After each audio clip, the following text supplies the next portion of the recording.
আসসালামু আলাইকুম।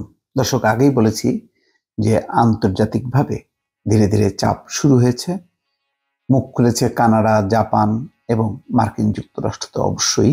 সর্বশেষ যেই বক্তব্য ম্যাথু মিলার দিয়েছেন, তাতে তিনি বলেছেন বাংলাদেশেও মৌলিক স্বাধীনতা চর্চা দেখতে চায় যুক্তরাষ্ট্র। এই শিরোনামে তারা তাদের উদ্বেগ উৎকণ্ঠা প্রকাশ করেছে এবং একই সঙ্গে বাংলাদেশে যে সাম্প্রতিক সহিংসতা তার নিন্দাও জানিয়েছে।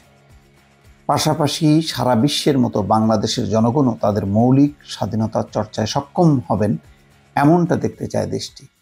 বুধবার মার্কিন পররাষ্ট্র দপ্তরের নিয়মিত প্রেস ব্রিফিংয়ে দপ্তরের মুখপাত্র ম্যাথু মিলার এই তথ্য জানান।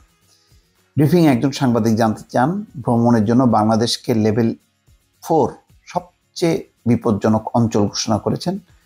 সেখানে সহিংসতায় নিহতের সংখ্যা 200 ছাড়িয়েছে। শান্তিপূর্ণ প্রতিবাদ করেছেন শিক্ষার্থীরা। নিরাপরাধ শিক্ষার্থী ও জাতিকে নিষ্ঠুরতা থেকে উদ্ধারে যুক্তরাষ্ট্র কোনো সুনির্দিষ্ট পদক্ষেপ নিতে যাচ্ছে কিনা। এর জবাবে ম্যাথু মিলার বলেন, প্রথমত বাংলাদেশে চলমান নিরাপত্তা পরিস্থিতি নিয়ে আমাদের উদ্বেগের বিষয়টি পরিষ্কার করেছি।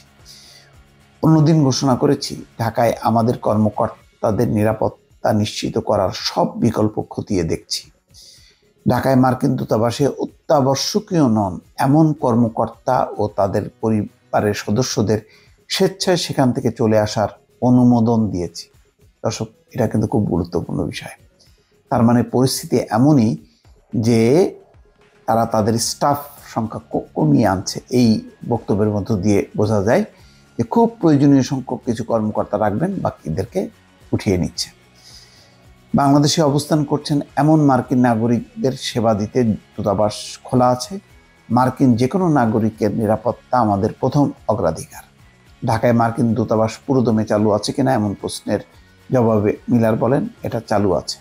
আরেক সাংবাদিকের প্রশ্নের জবাবে মিলার বলেন, কয়েকদিন ধরে আমরা বলে আসছি বাংলাদেশে সম্প্রতি যেসব সহিংস কর্মকাণ্ড হয়েছে তার সবটারই নিন্দা জানাই। আমরা শান্তিপূর্ণ সমাবেশের স্বাধীনতা সমর্থন করি। যারা শান্তিপূর্ণ সমাবেশ করার অধিকার চর্চা করছিলেন তাদের বিরুদ্ধে সহিংসতার নিন্দা জানাই। আবার কোনো প্রতিবাদী যদি সহিংসতার জন্য তাদের শান্তিপূর্ণ কর্মসূচি ব্যবহার করে থাকে তাহলে তারও নিন্দা জানাই।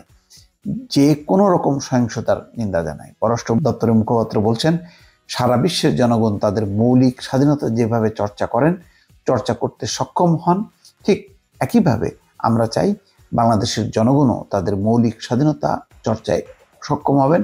সুতরাং আমরা বিক্ষোভকারী ও সাধারণ নাগরিক এবং সরকার উভয় পক্ষকে সহিংসতা থেকে বিরত থাকার আহ্বান জানাই।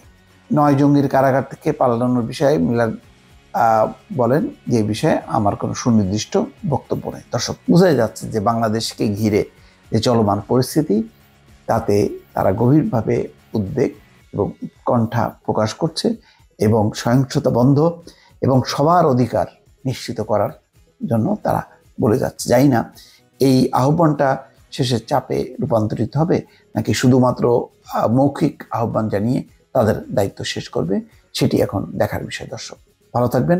আল্লাহ হাফেজ।